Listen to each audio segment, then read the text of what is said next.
Welcome to CoffeeIs.me podcast, where me means you, or more precisely, us. This is the show where your host, Valerian, without using any interrogation techniques, convinces coffee professionals to reveal their secrets to teach and inspire you to make better coffee and earn a few bucks on the side, if that's what you fancy. Let the show begin. Hello, Coffee is Me listeners, Valerian here. Thank you for tuning in into this episode. Before we start to talk with Tim Volkema about his coffee brands, I have a big announcement for you. William and me decided to sell Unleashed Coffee. I know, shocker, right? We took this decision because there were certain developments in our personal lives which led us to realize that we cannot give Unleashed Coffee 100%, and therefore we would like to see someone else taking over this project. This is a big opportunity for everyone who is thinking to start a coffee company, just started a coffee company, or wants to utilize our sales channels and make them their own. If you are curious what were these life decisions, I'm actually going to talk about them in this podcast with Tim. If you are interested to hear more about what is included in Unleashed Coffee, I would invite you to stay with me after this podcast and I will run you down about what Unleashed Coffee is, what are we selling, and what are your opportunities. But before that, let's start the podcast with Tim Volkema from Sparrows Coffee and Schuil Coffee. Hey coffee lovers, welcome to another episode of Coffee is Me podcast.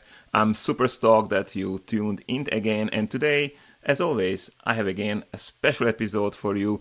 It's a team of a father and a daughter. And I'm actually thinking right now that we make it even a two-parter because I have so many questions for them. Welcome, Tim and Frankie Volkema. Welcome in the podcast. Thank you. We're happy to be here. And you guys are representing three companies. It's Schuil Coffee, Sparrow Coffee, and Frankie, you represent the Holman Coffee, right? Yeah. And you guys are from Grand Rapids, Michigan. Yep. I always warm up with a question about your first sip of coffee. What is your memory for your first coffee ever? It was in college, actually, and it was a latte. So I wasn't into coffee at all, but I had early on in my dating life, somebody asked me to meet them at a coffee shop, and so I really didn't know what to order, but she ordered a latte, so I just did the same thing, and I thought it was good. I mean, it was pretty. I'm sure it wasn't a great latte. It was a long time ago, but I do remember it vividly because I just wasn't familiar with drinking coffee. Wasn't really interested at the time. I was probably 21, so that's many years ago. How did you survive the world before that without coffee? Up to 21? Yeah. I guess just that young energy. I suppose I didn't need to be caffeinated back then. When I introduced you, I mentioned like three companies. Obviously, one is Frankie, and two are related somehow to you. What happened? I mean, isn't one company enough for you? Well, I started out with Schuil Coffee. So Schuil Coffee was founded in 1981, and it was founded by Gary Schuil. He was a food importer and went to Europe a lot to find new things to bring back to the States. And he'd be over there and he'd have a good cup of coffee.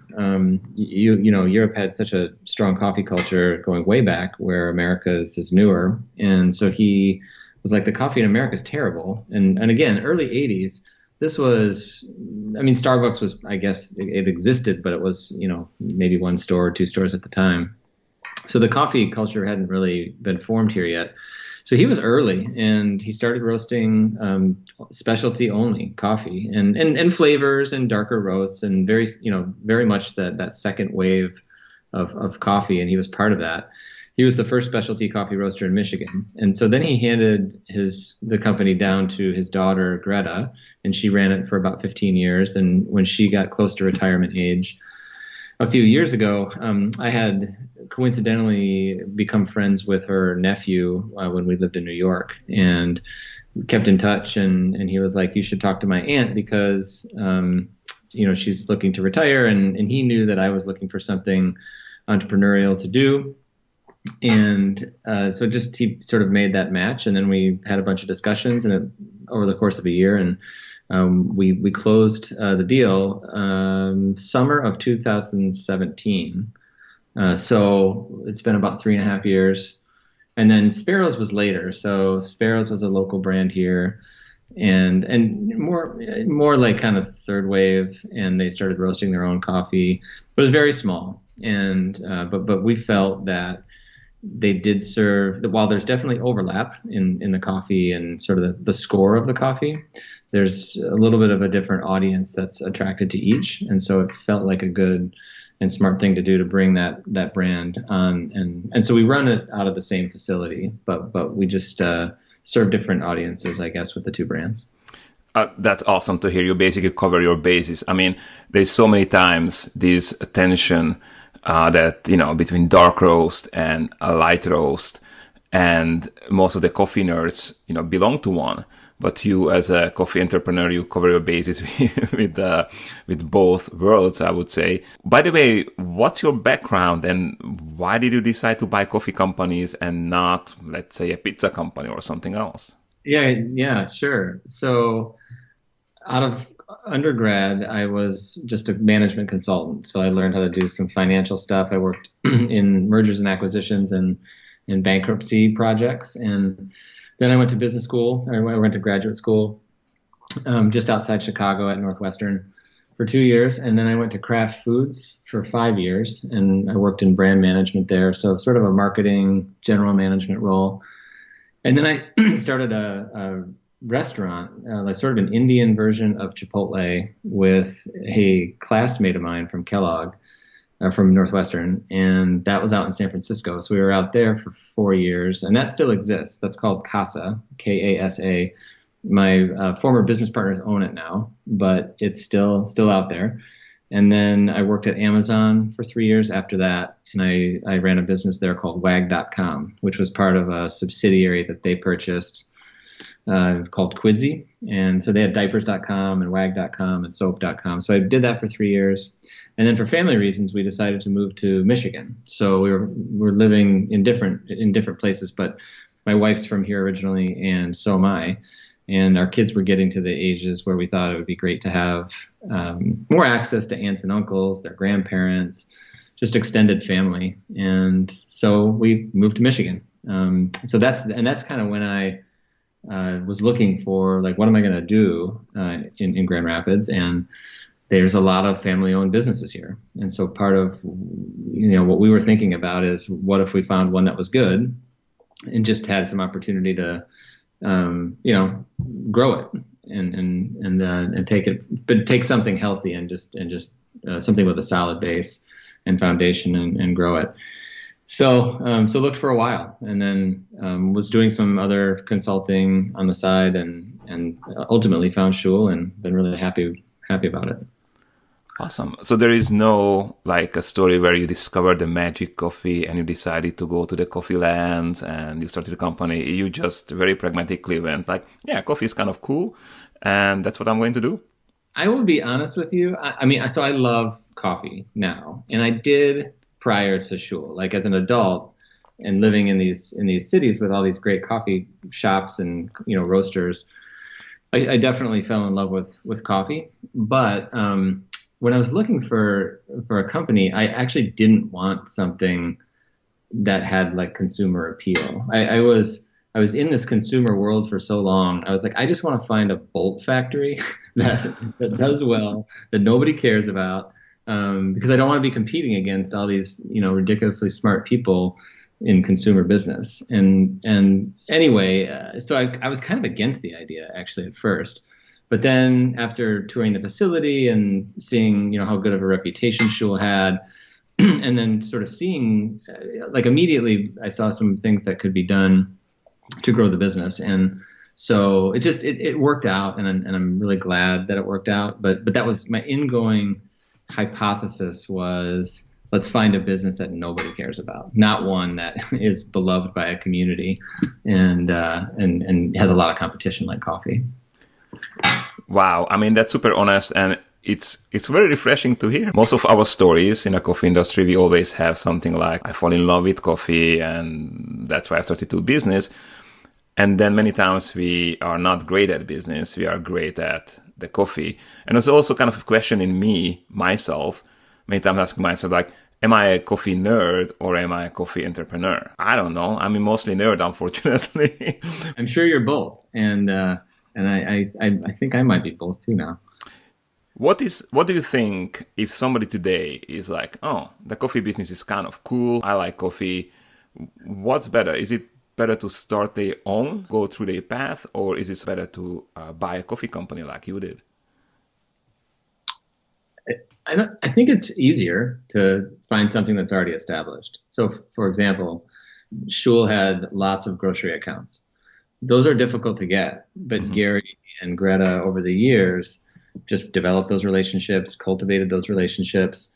And so had we not had that solid base, I mean, I've certainly tried to expand the business in grocery and in the other channels that we serve, but that's challenging. It takes a long time. So I think if there is an opportunity to find something that is established, and you can, I think the other key there is it the right time for the owner of the business to move on, or would you do it together? I mean, there's lots of different ways you could approach it, but there's certainly more complexity in finding something that exists and purchasing it than there is in just starting something. But I think the flip side is starting something is so difficult and takes usually a lot longer than you think. And so, I mean, I'm very happy with I'm happy that I was able to find something that was solid, with great channels already in place, because I have started a business before, and it was exhilarating and a totally different challenge, and there was great things about it. But I feel very fortunate that I was able to find Schuil and that it was a good fit and the timing was right. If I will come to you today and say, hey, Tim, can you give me some advice? I'm looking for business to buy, let's say coffee business to buy. A, how to find them, and B, any tips what to pay attention as a very first, let's say, few things?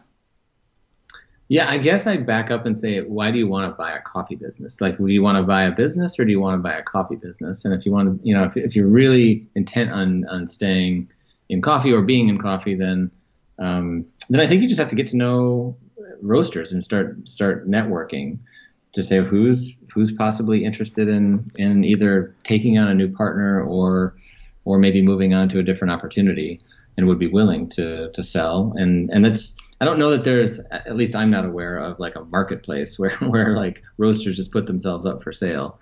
So I think it'd just be a lot of informal networking. How would you make up your decision that's a good match, for example? What would be the few things one has to kind of examine? Obviously the financials, and what else would you try to kind of look into? Yeah, I think it depends on, a lot of variables. One is, where do you want to be? Like, do you want to be in Denver? Do you want to be in California? Are you totally flexible? Because these are physical businesses with locations that already exist. So, it's very difficult to run a business from 2,000 miles away. So that's like the first screen, at least it was for me, because we moved back to Michigan for family reasons, like I said. And so, if there was a roaster in Milwaukee, I wouldn't have cared. I wouldn't have pursued that.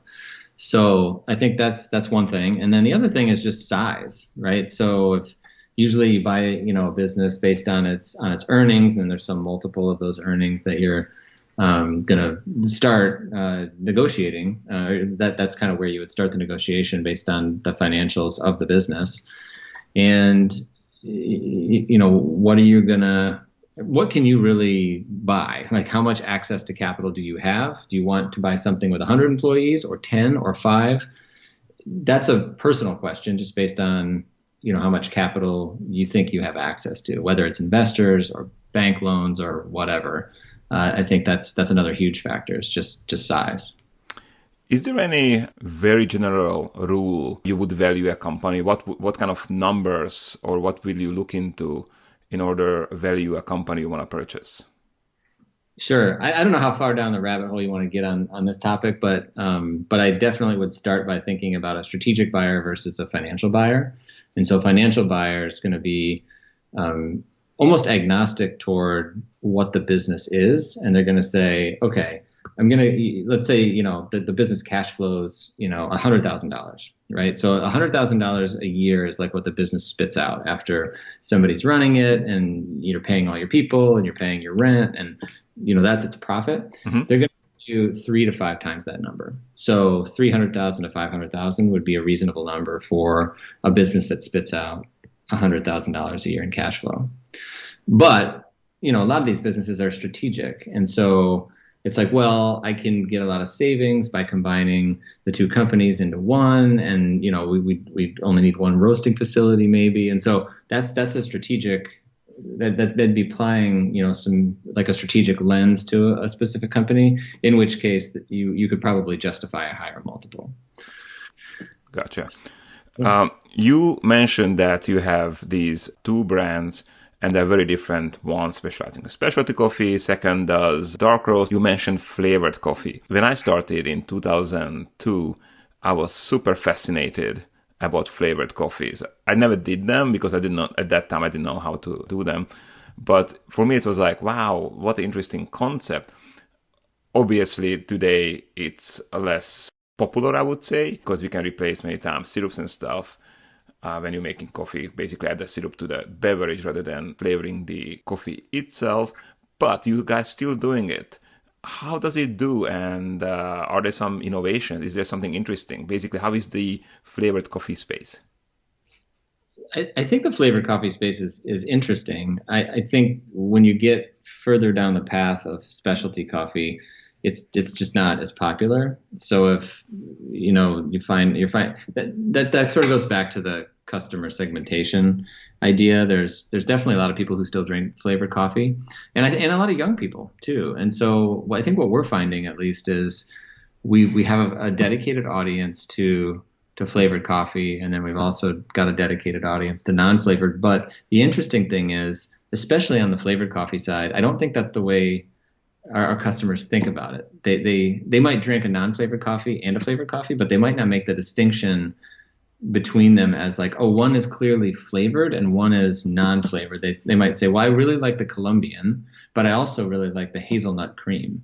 And so it's just interesting. But in general, it does well. And especially in grocery, we do a lot of bulk coffee, and grocers want a lot of choices. And if you only have 8 non-flavored coffees, sometimes there's 20 bins. And so it's helpful to have some additional options there. I always like to look in spaces where nobody else is looking, because that's where you can score. If you start another company which is the same, like 30 other companies in your region, well, good luck with that, right? I'm again kind of like, interesting. I would kind of never do it because I don't have my heart in it, and I always have to have my heart in the product. I think that maybe there's a renaissance in this. Many specialty coffee people would say, oh, this is a horrible idea. And I can wag fingers at them too. I really believe in specialty coffee. I really love to experience the terroir of the place where the coffee comes from.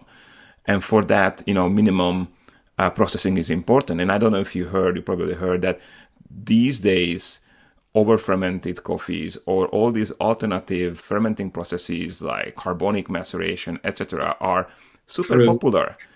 Yep. Is it basically flavoring that coffee, taking away the terroir?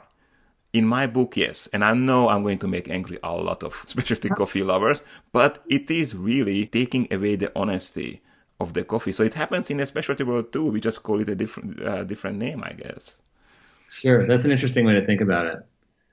Yeah. After we made a lot of people upset, let's go to something different.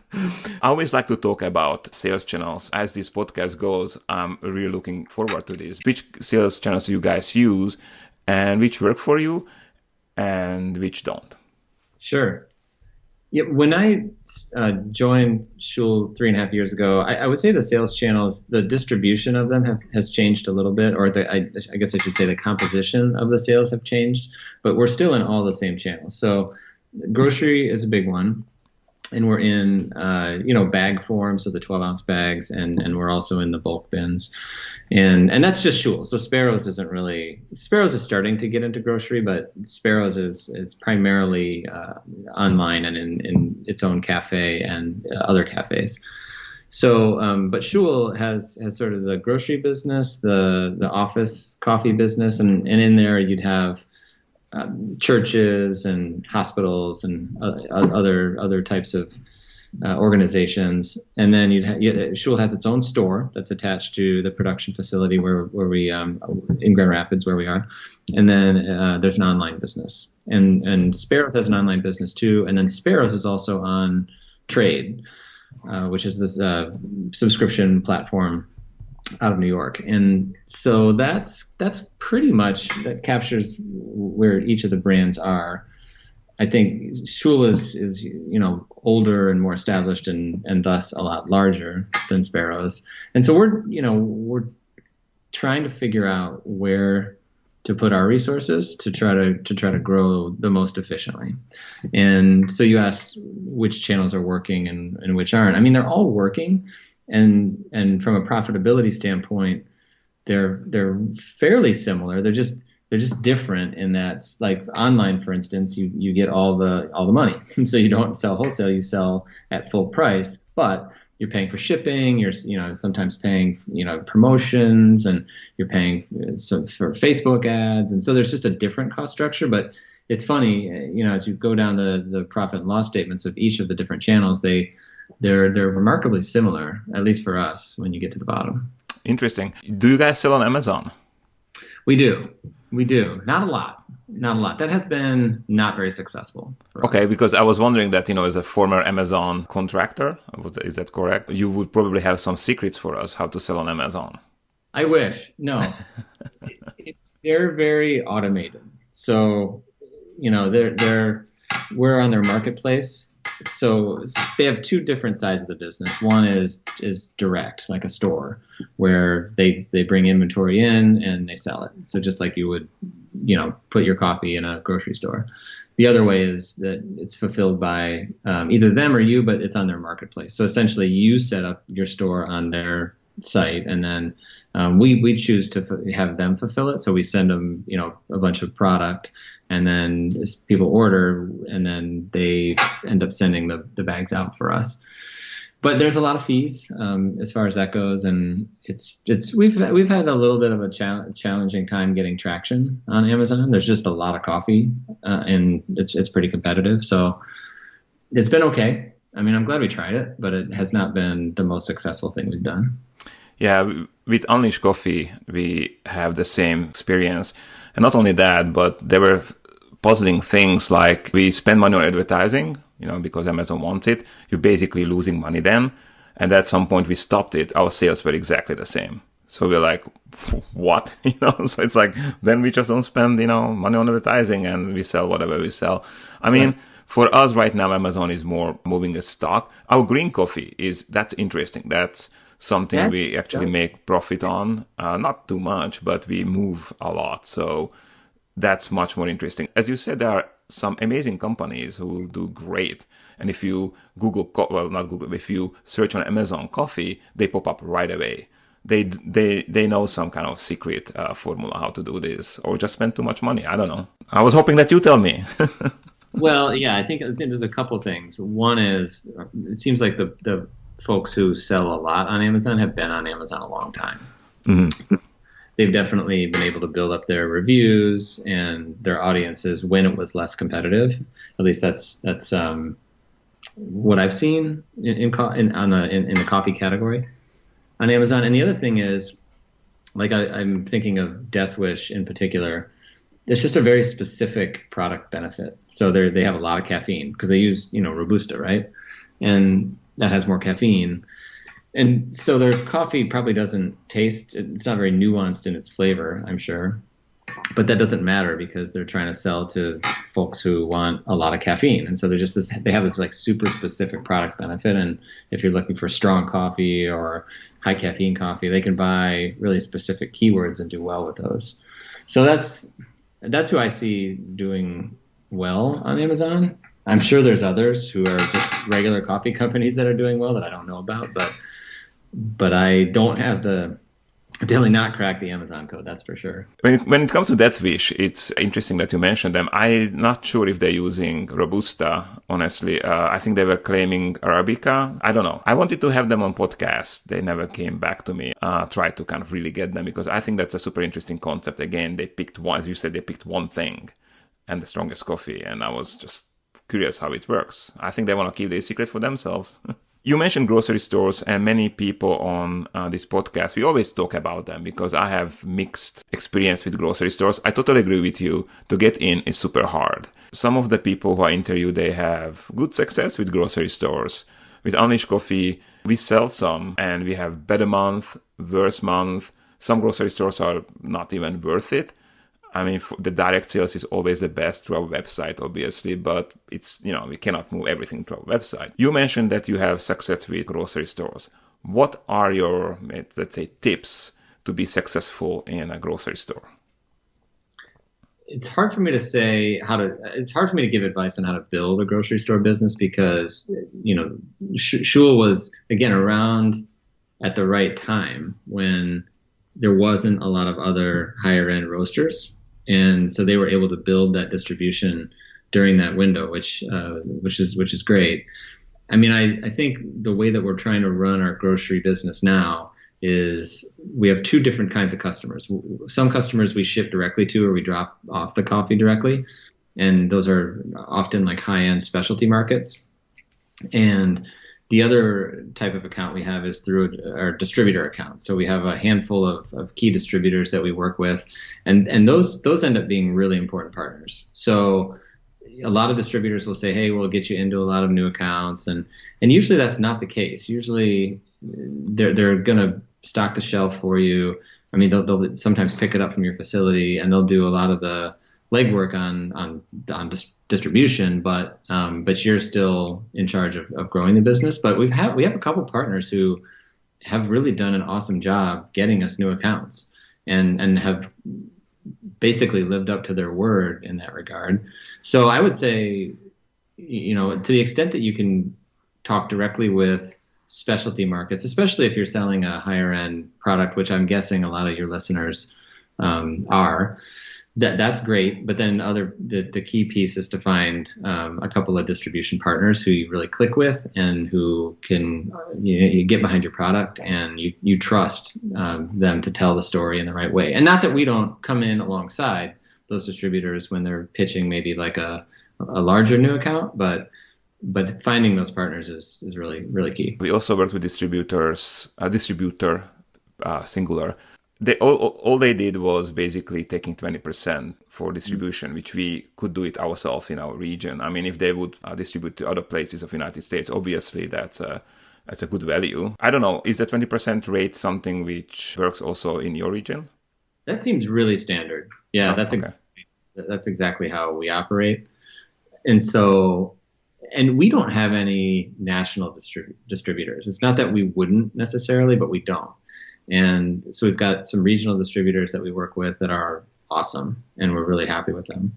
So I know that, if you want to get national distribution, sometimes you have to work with like a KeHE or some larger distributor like that. And I know that can get even more expensive than 20% because they've got fees on product that doesn't sell within the right window. And I've heard they've got extensive fees that can make profitability a challenge. So we haven't gone down that road, but I know others have and have found success with it. But I'm not super clear on how to do that at this point. Do you do any special things in order to support your sales in a grocery stores, like demos or specials or something like that? Yep, we do temporary price reductions. So every so often, 2-3 months, we'll do a window where and we don't execute it, the distributor does, where they'll just reduce the price by $1 or $2. And that's usually a shared cost. So we would give a kind of a rebate on what is scanned, and then the distributor would give up some of their margin to help with the cost as well. But so we do those, and then there's circulars that some grocery chains have where they do like the flyers, and we do those as well. And often they'll be in conjunction with the price reduction window. So we absolutely participate in those types of things. Demos are really challenging because we're in over a couple hundred stores, and you can hire people to do demos for you, but it's pretty expensive, and then they really don't know anything about your product. Exactly. It doesn't work really. I mean, we do some of our like better accounts locally, like if it's easy and if the account asks for it, we will send somebody over and do a demo, but they don't help us that much. It's more, I almost view it as like a relationship management tool more than a marketing tool. On the grocery stores where we did demo, we always did better sales that few days after that. It was really cool. Maybe a week or 2 weeks. Obviously now it's very hard because of the COVID. In Point Reyes Station, there's a very charming little store, and in the parking lot, they have farmer's market. And when we did demos on Saturdays, when the farmer market was happening, we sold a lot of coffee right there. So it was always awesome.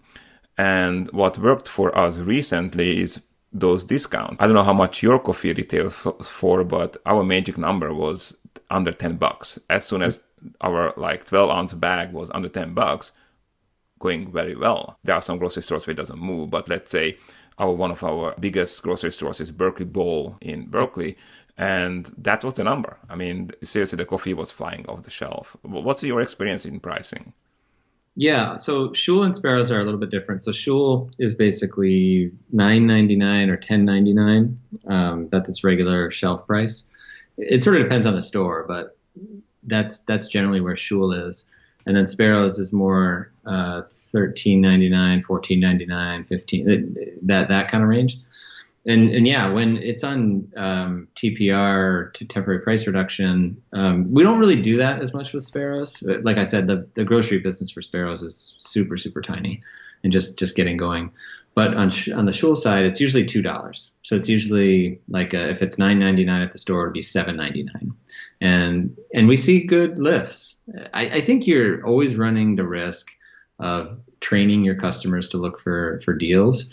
And that's just something to be balanced. I mean, you don't want to end up, at least I don't want to end up like frozen pizza where something's always on deal all the time. And so over time, that category has trained that consumer to look for, just buy kind of whatever's on deal. And I definitely want to avoid that if possible with coffee. But when you do reduce the price, we do see a lift. So I don't know what the right balance is, but we're trying to figure that out. Yeah, I think that we have similar experience. Like just to compare that, we put it on sale $9.99 and our regular price is $12.99 and higher. People see value there. Also, I totally agree with you on discounting, and with my other brand, the Slovak brand, Green Plantation, where we are very specialty oriented. We go for high grade coffees, and there we don't do discounts at all. Never, ever. What we do, we give you 2 free samples, and stuff like that. So we do give you a support in a different way, but not in discounting. So in this way, we attract a different kind of customer. Yeah. With Coffee Pro, the online education I'm doing in the United States, we used to do like 4 times a year discounts on it. And when I rebuilt it this summer, I decided not to do discounts anymore. I mean, you have to do really something for me. So for example, if you purchase Boot Coffee's courses or the webinars, then we have the partnership, and you get a discount on Coffee Pro.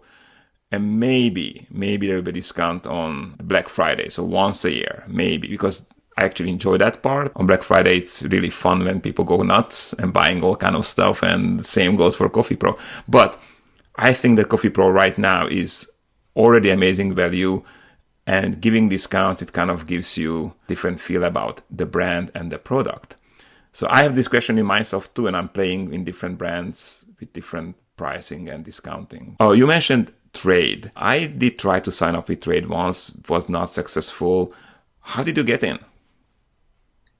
We talked to them a while ago, before we had Sparrows, actually. So I talked to them about Schuil, and with Schuil having such a wide portfolio, while it is all specialty with flavored coffees, and it's just too broad of an offering and to be a good fit for them. And so then when we got Sparrows, we started sending them coffee, and they have a Q grader on staff and somebody who evaluates the coffee, and just started the conversation that way.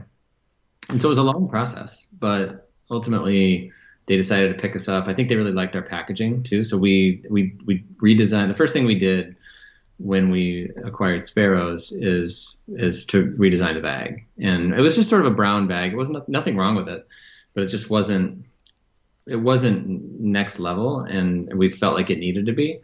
And once we did that, they, I think, really liked that as well. And so they liked the coffee and they liked the bag, and that's, a huge part of the customer experience for them. And so that's when they decided to bring us on. Interesting. I contacted them, and I think that Unleashed Coffee packaging is sharp, but I contacted them. They were not interested at all. Like, they just like, no. Do you have any secret tips for people who want to get into trade? Is like how to approach them? Did you just send them coffee, or did you first write to them? Or I would just say persistence. And okay. And if they their whole thing is to have the best roasters in America, or at least the roasters they determine to be the best.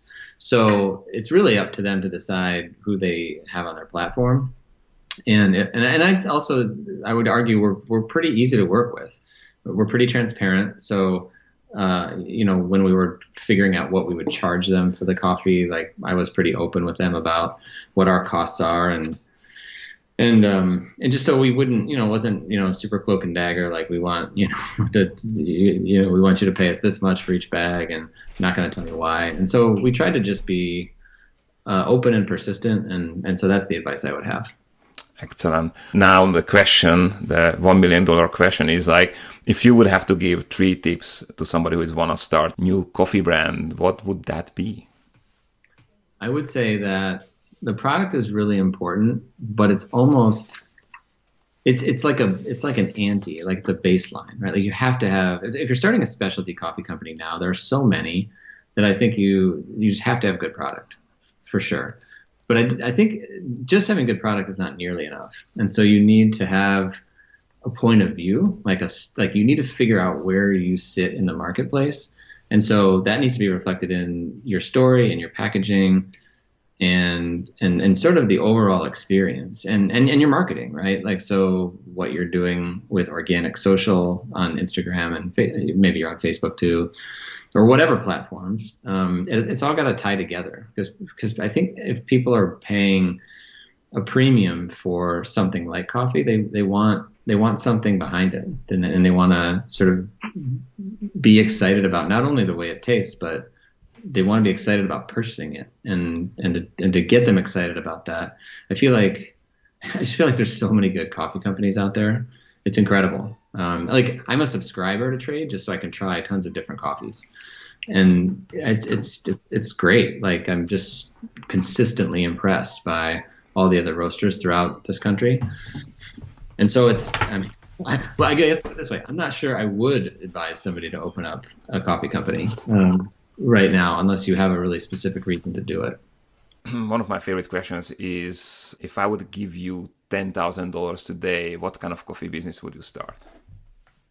I've heard you give this question to other people on your podcast, and there was I'm forgetting the person specifically, but they said 10,000. There's nothing you can do with $10,000, and I sort of agree. I mean, 10,000 is not a lot, and so maybe the thing that you could do with 10 grand is buy a super small roaster and just see if you like it, right? Like, see if you like the process of roasting coffee and giving it to your neighbors. But I think your options are fairly limited with $10,000. Okay. You know why I'm asking the $10,000 question? Why? So the reason is because that's how much it costs to start green plantation. It's a different place. Obviously, it's Eastern Europe, so some things are cheaper, but we also have to sell coffee cheaper. That's why I landed on that $10,000 question. And, it's supposed to be challenging. If I give you $1 million, boy, I mean, you know what to have to spend that, that's easy. But with a $10,000 question, and also I think that many people who are just thinking to start a coffee business, they would probably play around that number. That's easy to, have $10,000 to start a company. Even Unleash Coffee, which we didn't invest in roasters, we didn't invest in places because we're using co-roasting place. Even that cost us, I think that the initial investment was around $30,000. So you are right, it's super hard. But super hard. If you're going to put my feet to the fire on the 10,000 though, I think you could start a coffee business, but I don't think you could do the actual production of the coffee. I think you'd have to find a partner and you just say, okay, I'm going to throw up a website and I'm going to decide what my coffee's called. I'm going to pay a designer to help me design the packaging, but then I'm going to find a roasting partner so I don't have to spend anything on equipment, and I'm going to give up some margin in that process, but that's okay because the startup costs are lower. And if I'm selling coffee, if my idea seems to be resonating with the market, then cool. And at some point, maybe I'll get my own roaster. But I would definitely find, like a toll roasting partner. And actually, like Schuil does some of that for other people.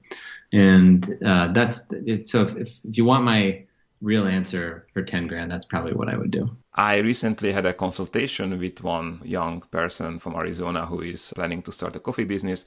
And he has a really hard time to find co-roasting place around him. And I was like, well, just go to roasters and ask them if they will rent time on their roasters. I know I would. I mean, with Green Plantation, we are open because, my thinking is that if you are thinking to start a coffee roasting business, you will. So why I wouldn't have some profit from you in the beginning, right? And who knows, maybe we develop partnership. Maybe I just have some profit from you. But, you will be my competitor at some point. If I would come to you, would you let me use your roasters for obviously some fee? Yes. Okay. Yes. And we have someone that does that currently. So they come in a couple hours a month. And yes, we would and we do.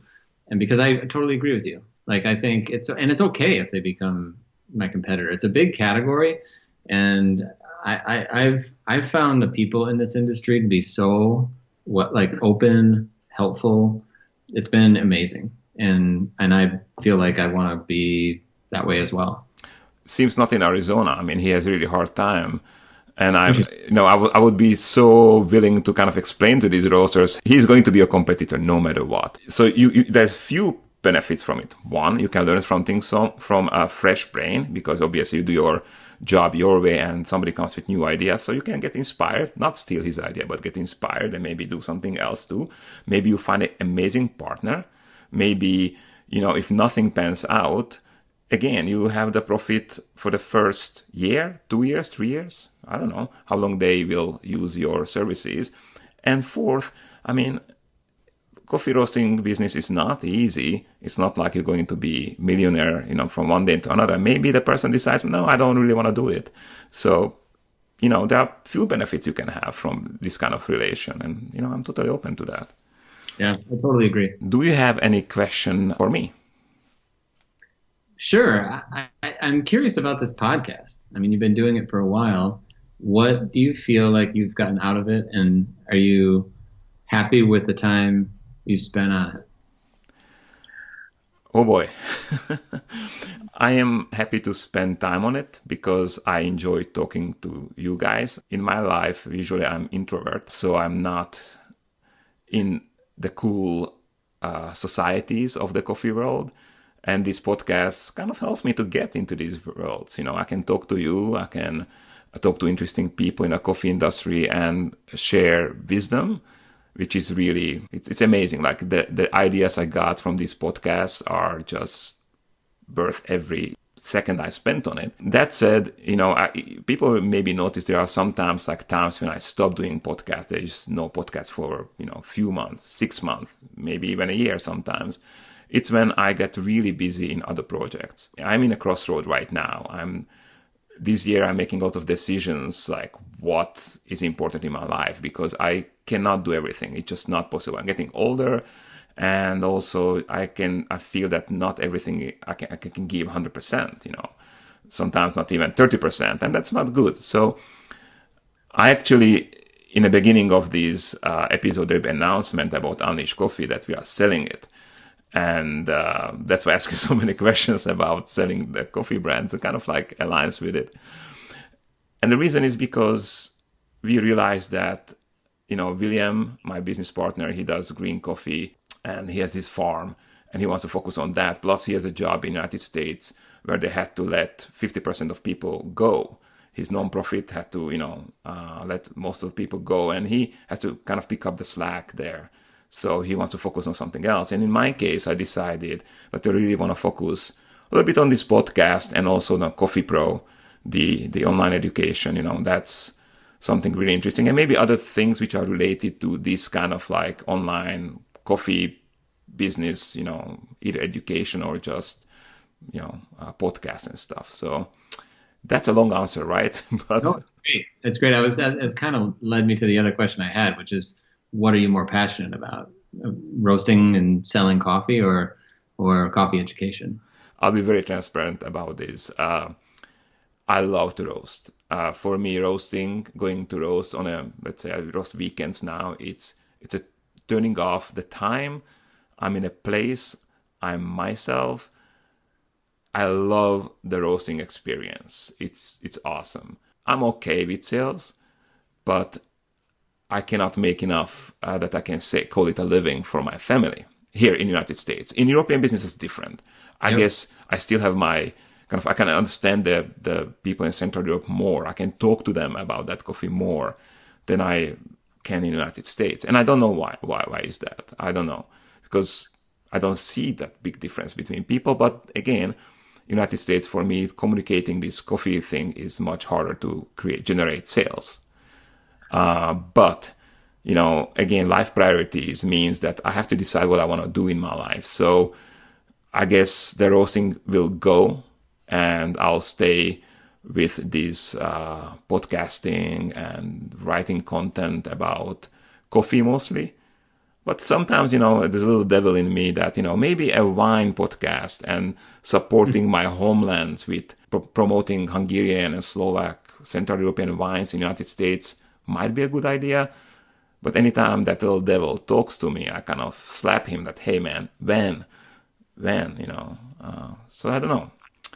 It's a good question, and as you can see, I'm making up an answer as we speak, because I don't know. I still have to figure this out. But I'm successful that I already decided to let Unleashed Coffee go, and I tell you, that was very hard. Yeah, I love to work with William. He's a very hardworking person. I like the idea of working from a coffee from the farm. We are not losing money because all the mechanisms we put in are basically, we use co-roasting facilities. Our investment was into green coffee mostly. And yet I decided to let it go because that's something which takes a lot of my time. And I don't think it gives enough benefits, I would say, compared to other things. Yeah. Yep. Makes sense. Where can people find you? So tell us where people can find you. So if you're not in Grand Rapids, Michigan, or in Michigan in general, well, if you're in the Midwest, you can find us at lots of retailers like Meijer, D&W, Family Fare, Kingma's. There's a long list, and on our website we have a location, store locator as well. And our website is schuilcoffee.com. So it's SCHUILCOFFEE.com. So that's Schuil, and then Sparrows it's kind of a different URL. It's thesparrowsgr.com. So thesparrowsgr.com. I'll put all the links into the show notes. So just go to Coffee Is Me website, find the podcast, and in the article you'll find all the links. So it's super easy to click and go. All right, you are still with me. Well, thank you. It seems that you must be interested about the Unleashed Coffee sale. Maybe just pure curiosity, or maybe you are really interested to buy it. In any case, thank you so much. I did talk about Unleashed Coffee a lot of times in this podcast. We also have a 3-parter with William, my partner, where we talk about the brand itself. You probably know most of our sales techniques. You probably know what sales channels work for us and which don't. But if you don't know what Unleashed Coffee is a partnership between me and William Murad. William currently lives in the United States. He works for a non-profit as a director of the IT, and he also does a lot of other jobs for this non-profit. His family lives in Brazil. They manage the coffee farm. William visits the coffee farm at least twice a year, and he goes for a few weeks to monitor the harvest, to work with the farm, to decide about plantings, to basically work on the farm. But the main idea of the company is the coffee is directly from the farmer. We strongly feel that supporting the farmer in any form is super important. And we hope if you consider this project, you will continue the idea of working with the farmers, helping the farmer, or in some way incorporating the farmer into your future ventures. So what is included? Well, first of all, the branding, right? We have a beautiful logo, we have an established brand. Logo was designed by a professional designer. We did not use any services of Fiverr or these cheap logo making services. We used a professional designer from the San Francisco Bay Area. She worked for companies like Williams Sonoma and reputable big foodie brands in our area. So she knows what she does. And we think she did an amazing job with our branding. You also get the branding, the name Unleashed Coffee. And since March 2020, the name Unleashed Coffee is trademarked. We did not start to use the little TM sign over our name, but you are entitled to because it is part of the package. The name is trademarked. You obviously get the .com domain, unleashedcoffee.com, which is aged. Just a very short description. Aged domains and aged accounts like aged Instagram account, Amazon accounts are super important for you. They help you with your search engine optimization because the search engines trust that domain is reputable. When it comes to social media, Instagram or Facebook, or let's say when it comes to marketplaces like Amazon, will trust aged domains and you will have better exposure thanks to that. You will get our packaging design, and actually you get two of them. One is our first version, which was designed by the same designer who designed our logo. As the years passed by, we decided to re-modernize it last year, and you get also the new modern design for the packaging.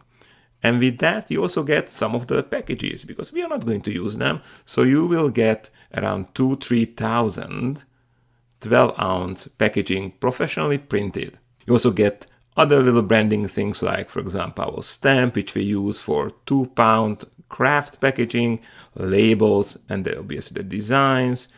We have a farmer's market tent which you can use if you're doing demos or if you sell your coffee on farmer's market. You get our media database, which will be super important if you work in coffee. You know that it's kind of hard to get great images from the farms. We got you covered. We have a lot of videos, images, drone shots. All these you can use to promote your coffee. Obviously, if you're going to continue with our Unleashed Coffee and work with William, you can use these media. When it comes to marketing, we also have email list. It's not big, but I'll tell you that we always sterilize this list.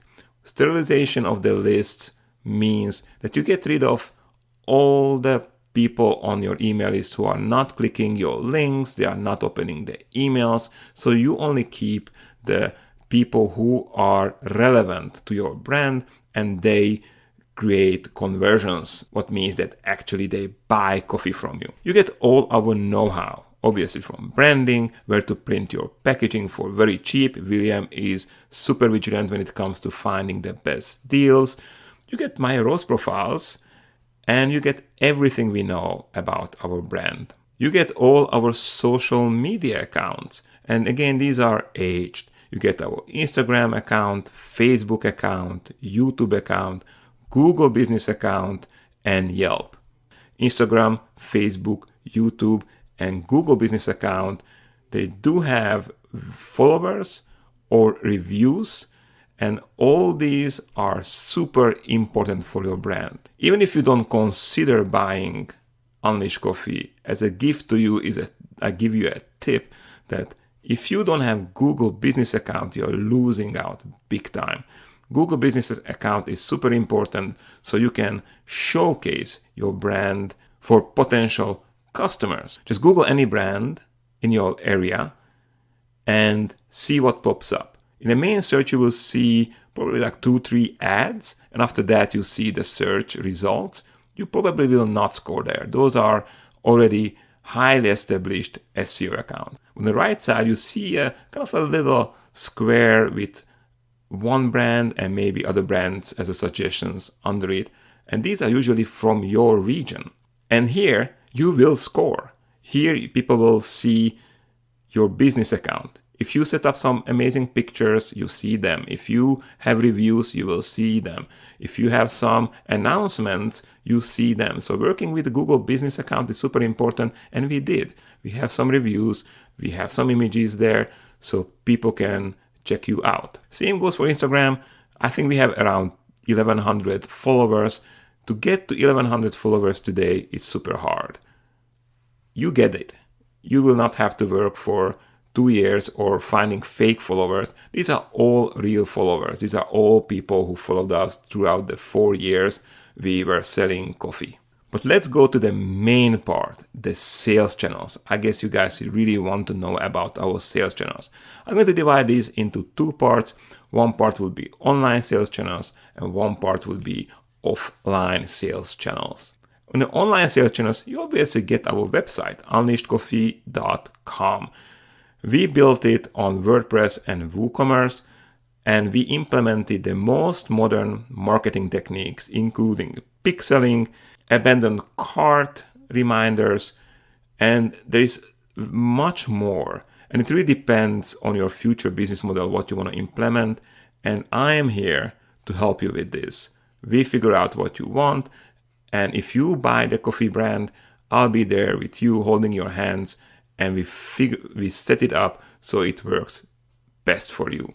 We have the Amazon account. Again, we are talking about the aged account. We sell on Amazon green coffee and we sell also roasted coffee. If you listen to this podcast, you know that we have mixed results with the roasted coffee, and the green coffee is doing much better for us on Amazon. With all these, you get also the reviews of those products. And these are all real reviews. We never cheated.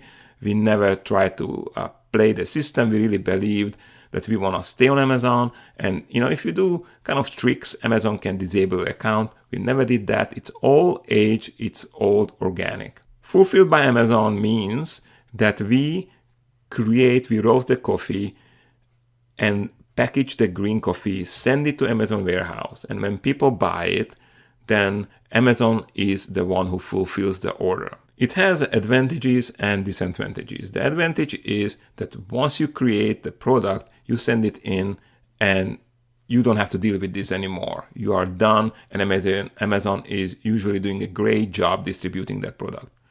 But disadvantage is that you cannot control the freshness of the coffee, and it will cost you money because Amazon is having hefty fees on this.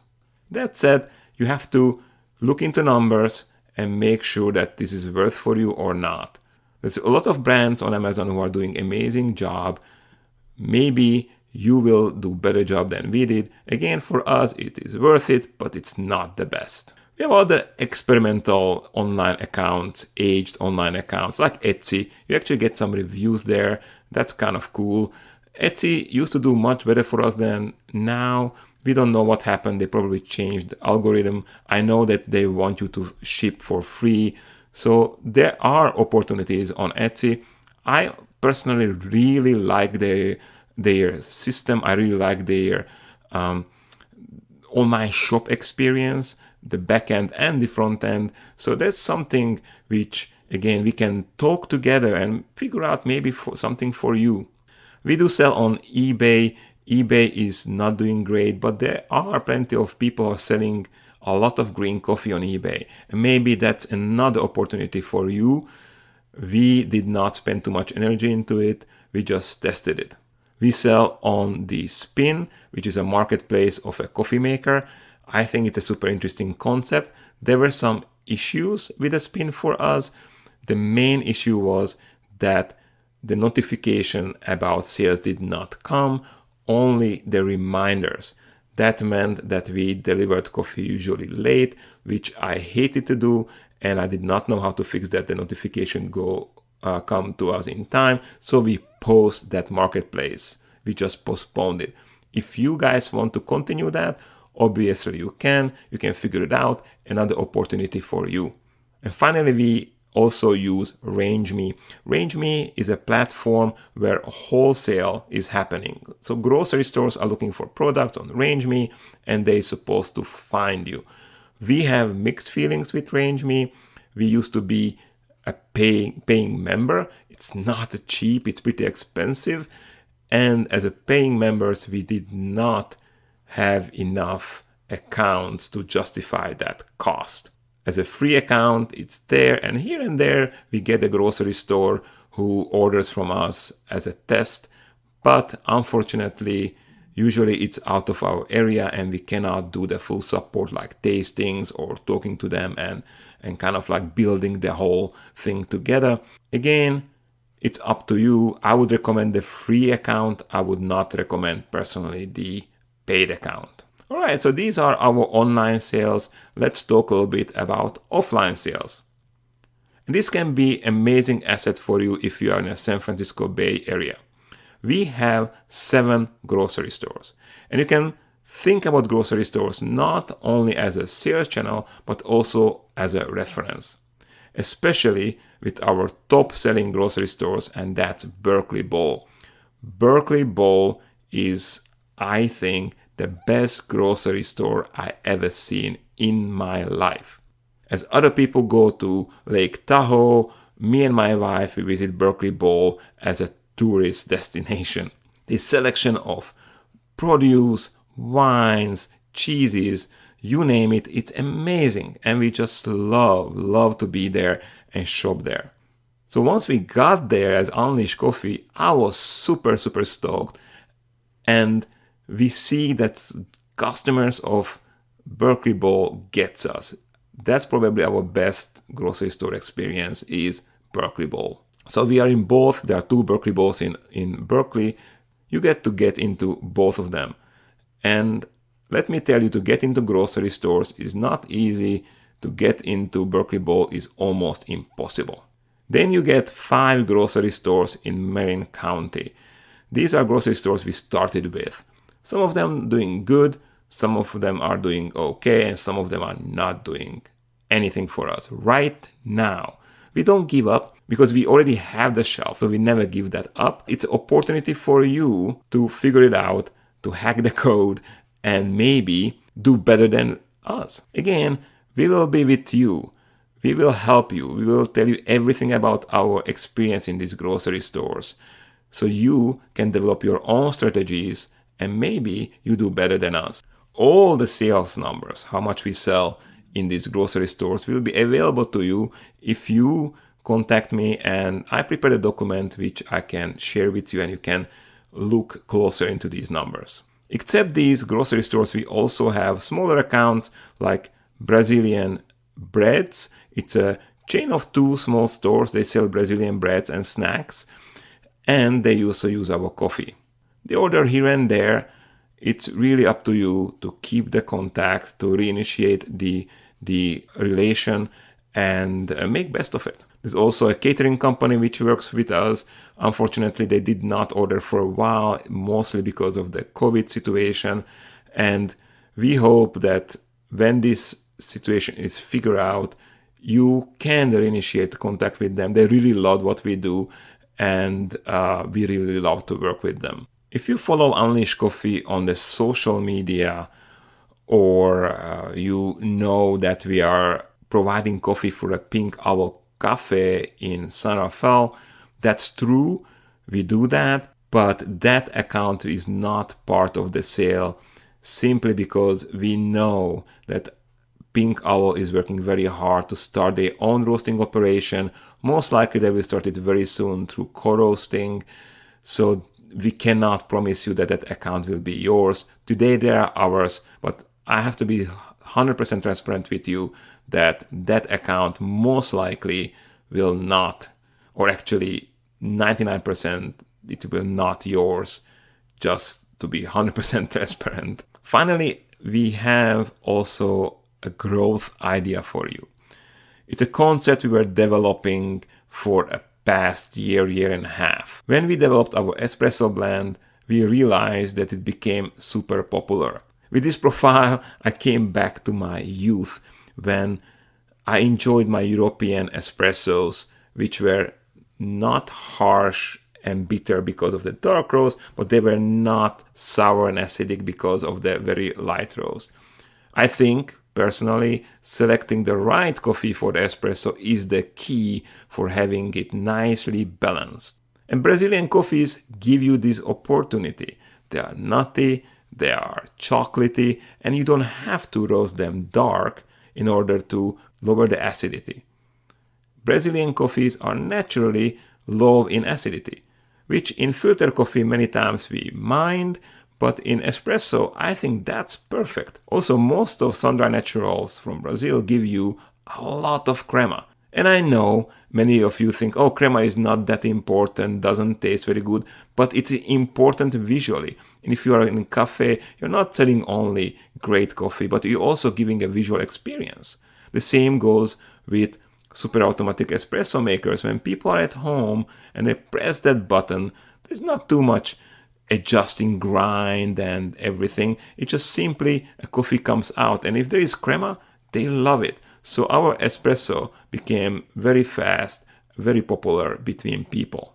And this gave us an idea that how about creating a vending machine or espresso machine which takes one button and gives you different coffee beverages. We have invested in a machine which is called Jettino. Jettino is made in China. It has a lot of features. It's made in China, but the main components, and there's a grinder that's Ditting, Swiss. The mixing elements are Italian. So it has nice components. It has different beverages from espresso to cappuccino to macchiato to hot chocolate, you name it. Has, as I mentioned, the grinder and the fresh beans hopper. Has 3 other containers. One is for sugar, one is for cocoa, and one is for milk. When we created this whole concept, we wanted to do something super special. We did not want to be another vending machine. So all the ingredients in this are clean, meaning coffee is roasted coffee, not instant roasted, freshly roasted coffee. Milk powder is not a milk substitute or instant something. It is a milk powder made of milk. We tested over 9 brands and we settled with one which you like the most, and luckily it's also priced very well. When it comes to hot chocolate, we tested many brands, but every time when I looked at the packaging, there was so much junk in every hot chocolate. I would not want to feed that to my kids, so we replaced it with cocoa. When we bought this machine, it was very Chinese, meaning that the recipes were pretty much junk. Those beverages were not tasting good. So in a year, what we're working on were the recipes. I personally try to match the SCA standards when it comes to espresso, cappuccino, and lattes, and played a lot with these numbers, but also I wanted to create a palatable beverage.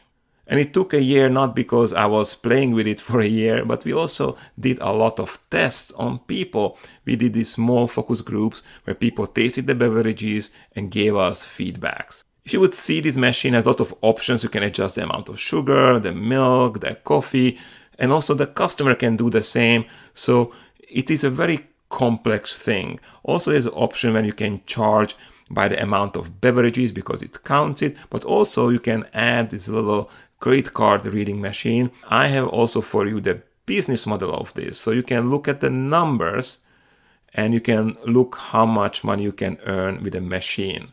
And I tell you, if you can sell 50 coffees a day with this machine for around $1, it's very, very interesting business model. So you get all these as a cherry on the top. If you got into this point, thank you so much for listening.